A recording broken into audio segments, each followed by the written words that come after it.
Think of methionine like a double-edged nutrient. It's essential. Your body needs it to build proteins and to make important molecules like acetylmethionine, same. But eaten in large amounts over a lifetime, especially from high methionine animal sources, it appears to push some of the molecular switches linked to faster aging. Animal studies and growing mechanistic research point to two main pathways where excess methionine seems to matter: oxidative stress and mTOR signaling. Oxidative stress is simply the accumulation of cellular damage from reactive molecules. mTOR is a nutrient-sensing pathway that tells cells to grow and reproduce. Lowering methionine intake tends to dial down mTOR activity and reduce oxidative load in lab animals, and those shifts are strongly associated with longer, healthier lifespans in those models. That's the science in a nutshell. Now the good news. You don't need to become extreme, nor do you have to give up protein.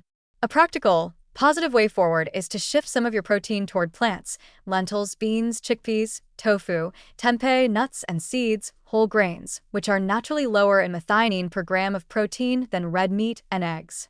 Doing that gives you a triple win. You lower methionine exposure in a gentle, sustainable way.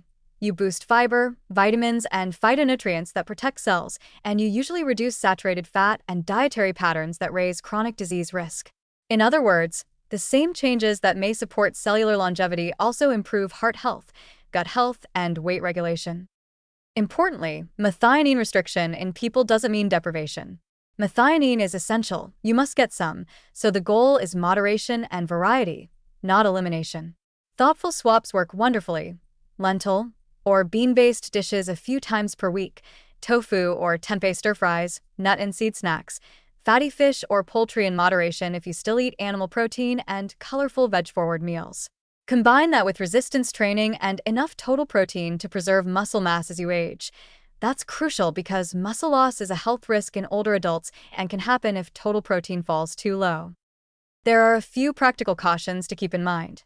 If you're pregnant, breastfeeding, a growing child, recovering from illness, or already underweight, aggressive restriction of any essential amino acid could be harmful. Consult a clinician before changing diet drastically. Older adults sometimes need higher protein to maintain muscle, so a personalized approach matters. People with specific metabolic disorders or on specialized medical diets should also check with their healthcare team. And finally, because methionine is a precursor to important molecules like SAMe and taurine, extremely low intake over long periods has theoretical downsides. Again, reasonable moderation and dietary variety eliminate most concerns. So what to take away?